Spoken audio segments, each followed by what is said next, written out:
Yo, what's good? Welcome back to another episode of Talking to Myself.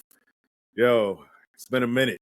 It's been like 8 months since I've last recorded an episode, but life be lifing. But uh now that I'm back, there's been some shit that's been going on. Mainly the big news right now is Diddy getting arrested. The Diddler got diddled, you know what I'm saying, by the federal government.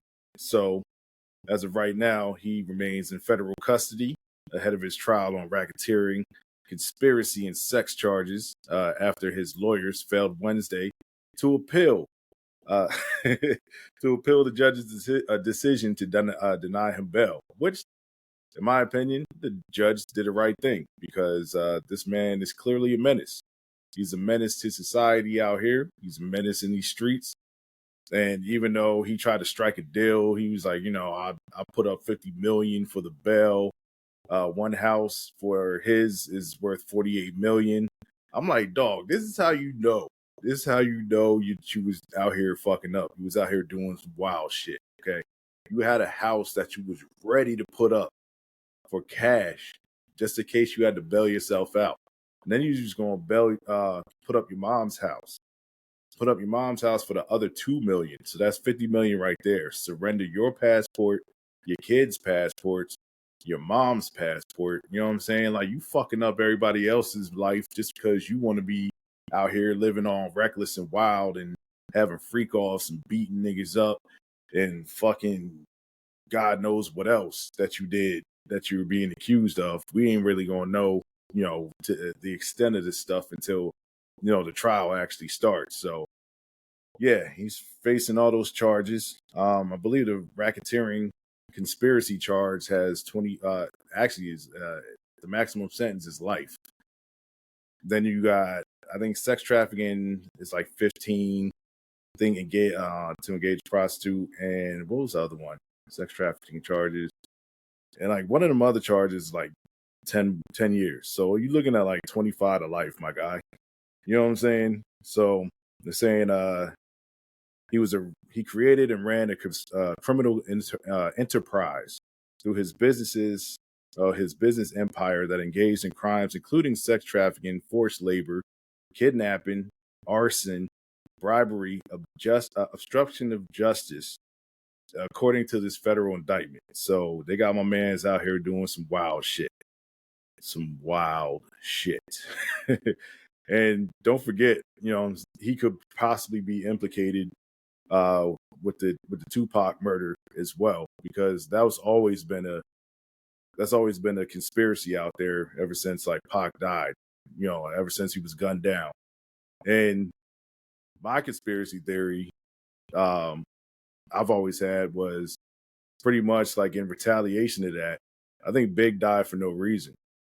Pretty much what happened with that shit was because what was it, Gene Dill, he actually did, one of his many interviews with the Art of Dialogue.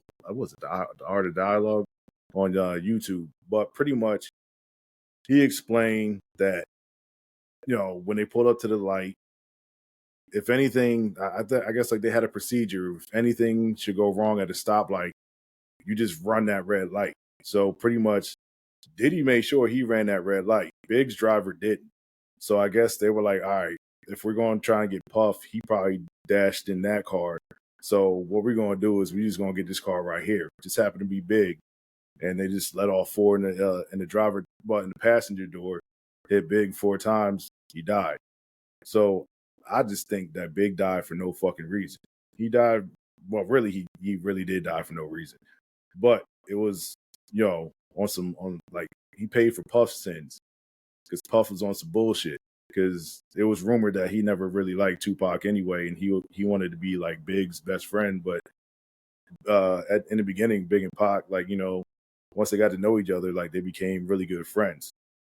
So yeah, Diddy is sitting in federal court right now. Ever since Cassie came forward with her allegations and her lawsuit and everything like that, she's been working with the feds. So a lot of people were saying that they should reopen Kim Porter's case, which I think they should too. People are waiting to see if Farnsworth Bentley's going to, step up and say something, but I seriously doubt he will, just because one, he either probably signed like a NDA, but once you get subpoenaed, if you get subpoenaed to the feds, like I'm pretty sure those NDAs don't mean shit, because you're not going to be out here lying to the feds, because then your dumb ass is going to go to prison too. So, yeah, federal prosecutors started their arguments against Combs appealing by focusing on his efforts to exert control over his victims. So that's one of the major reasons why he didn't get bail, because they just think like once he gets out, one, he could be a flight risk, and then two, try to intimidate these witnesses out here that will testify against him. So it says Combs' influence makes it so difficult to get witnesses to trust the government. No, I could trust that the government can protect him, Johnson argued Wednesday. The prosecutor also read aloud in court a text to Combs written to an unidentified woman. When you get fucked up the wrong way, you show me your power. I'm not a rag dog. I'm not someone's child. So I guess maybe that's what the woman said to him, or I don't know if that's what he said to the woman. But Johnson said Combs contacted a witness in June and July, shortly after she was served with a subpoena, despite not having spoken with her in several years, adding the risk of obstruction is heightened because of the defendant's power. Witnesses universally have extreme fear of Combs. So, I mean, they found AKs with fucking serial numbers scratched off. There was an allegation that he firebombed, someone's car. He kidnapped that person to go retaliate on someone else, forced them to go with him, and then just to intimidate that person, they cut a hole through the roof of his convertible and threw a fucking Molotov cocktail in his car. Molotov cocktailed his car. So, this is the type of shit that he's been accused of doing. So, yeah, Diddy's out here doing some wild shit. Like, he really thought he was out here just being like a real life movie victim. You know what I'm saying? Sex charges centers on 2016 video. So the indictment accuses Diddy of years of abuse that was at times verbal, emotional, physical, and sexual. Combs engaged in persistent and persuasive pattern of abuse towards women and other individuals, the indictment states. Johnson told the judge Tuesday that the investigation uncovered evidence of Combs allegedly assaulting victims by choking, kicking, hitting, and dragging victims.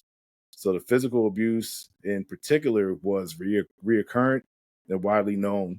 So the indictment states, and occurred on numerous occasions from 2009 and continued for years.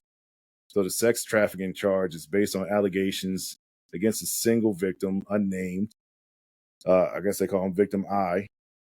From 2009 up to 2018, the indictment states. The indictment highlights a March 2016 incident, which was captured on video and later publicly reported.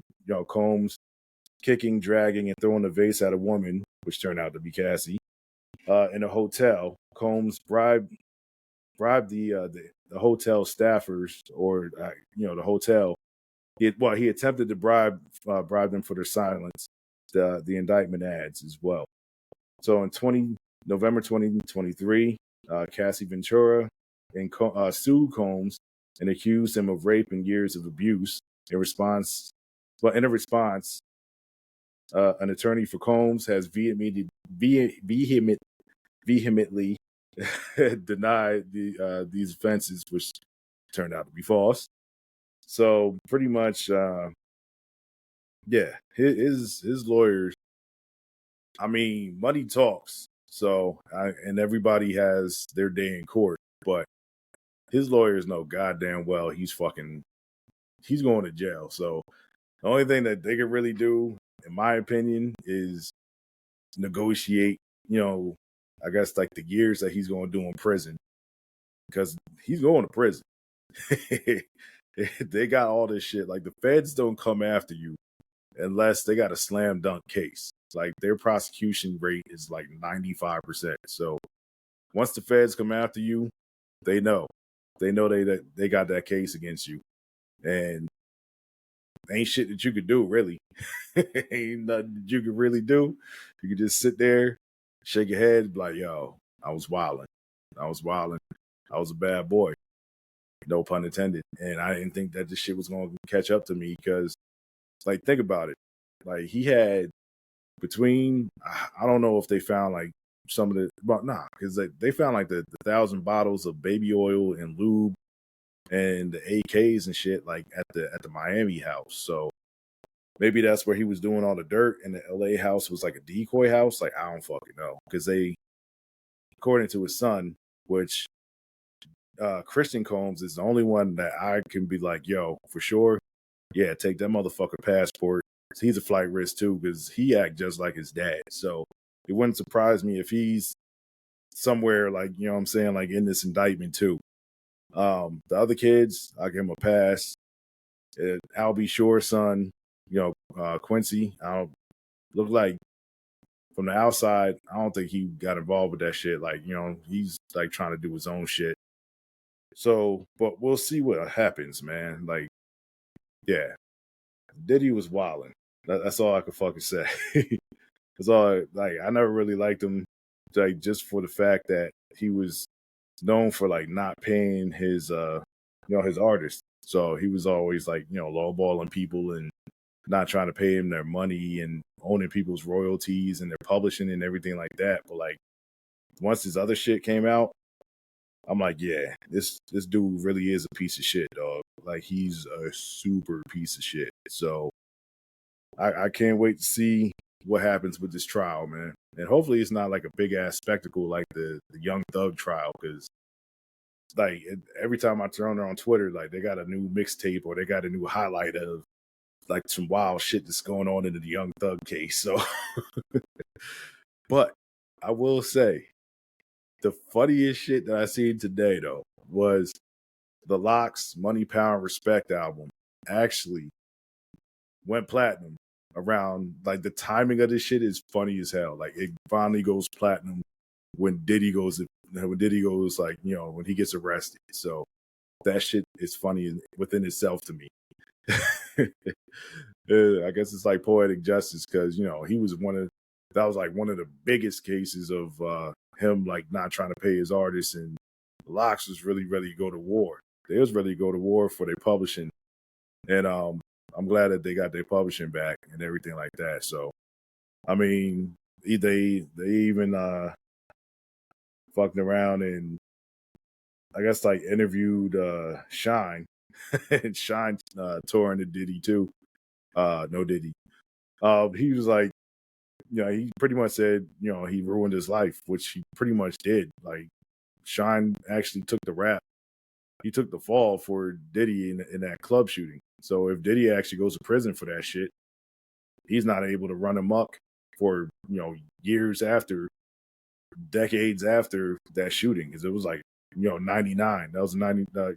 So he wouldn't been able to do like all the other shit, the additional shit that he was able to do. But he paid the club people off, paid some witnesses off, and then made everybody roll on Shine. And then they got separate lawyers. And he sold Shine up the river for 10 years. So, yeah, if I was Shine, like, I'll be pissed. I will be pissed at him. But, Shine is a better man than me because he forgave and moved on. And nah. Nah, dog. Like, I can't move on. Like I said, like, I tell, like, people pretty much like that. I know when I talk about the situation and been talking about Diddy for years, like, I don't understand how this man's still walking around breathing. Because I would have been put that man in the box. I guess that's why, I never really got into the music industry. Because The way him and Suge was running around, Suge was out on the West Coast beating people up, videotaping that joint, making people drink piss and everything. Like I was like, nah, dudes got to end up in the box for real. Got to end up in the box, like for real, because ain't no way in hell you getting away with that. I'm petty. I'm petty, and I got to spin the block. I need my revenge. He said revenge is the Lord's, but nah, not in my case. Revenge is mine, and then I'll just deal with the Lord later. You know what I'm saying? Fuck all that. No, sir. No, sir. But yeah, man. Yeah, Diddy's just he just running around. He was running around just rampant, just doing shit. What we're gonna do now is the other big thing that I seen like a lot of people arguing on the line, mainly was pretty much like Kendrick Lamar. He was chosen to perform at the Super Bowl halftime show for in January, and I'm just like, you know what? I like it. I like the pick. A lot of people were saying that like Wayne should have been picked just because he's from New Orleans, but I'm just like, do you people even realize that Lil Wayne is he's a Packers fan? He's not even a Saints fan. So why the hell would you have a Packers fan in your building in New Orleans performing? That's just one. And then two, he has a hard time, remembering his lyrics. And on three, he's a drug addict. So there's been plenty of footage out there showing that he shows up to shows, fucked up sometimes, and he don't remember the lyrics. So, and Super Bowl halftime show, you only got like 30 minutes. So how many Lil Wayne songs is actually, I guess, like Super Bowl halftime friendly? The majority of his songs, he's talking about being a blood, shooting niggas, and eating pussy. With the occasional skateboarding. You know what I'm saying? Like, how can you put that on the Super Bowl halftime show? It's just not gonna happen. We don't even know if he made like the short list because, like, pretty much every single city that hosts the Super Bowl, they have their own committee. There's a short list of artists that actually get presented to them, and then they pretty much get to pick who's going to perform the Super Bowl halftime show. So, yeah, people are blaming it on Jay-Z. Nobody really is going to know who the fuck picked what because nobody's in the room. So that's why I don't argue with these people, and I just present, the facts and shit that I find, and then we can just pretty much go from there. If you want to keep arguing, that's cool. You stay over there, peace. But other than that, it is what it is, man. Like, I ain't gonna go online and start arguing with people. I ain't doing that shit, man. Unless I get paid to argue. If I'm a lawyer or if I'm on these sports debate shows or something like that, if I'm on a political debate show, hell yeah, I'll argue with you all day. I'll be prepared. But just to casually argue online for free? Nah, we're not doing that, dog. We are not doing that. So, yeah, man, these my quick 2 cents on these both of these subjects. You know what I'm saying? I just wanted to chime in. It's been a minute since I've actually recorded an episode of this podcast, so I just want to get back in there. Like I said, life be life, and then also didn't really have like a whole place where it was quiet where I can actually record and everything like that. Like, there's a whole bunch of noise and stuff going on. So right now, like, I'm currently like under the weather, so I just decided to take a day off because I didn't want to go to the office and make other people sick. I'm a considerate person, and I got time, so I was like, "Fuck it, I just take off." And so while I'm home alone, I was like, you know what? Might as well just finally record a episode, get back out there, and hopefully I'll rock with it. But until then, I will see y'all later, and everybody be safe. You know what I'm saying? I'll holler at y'all. Peace.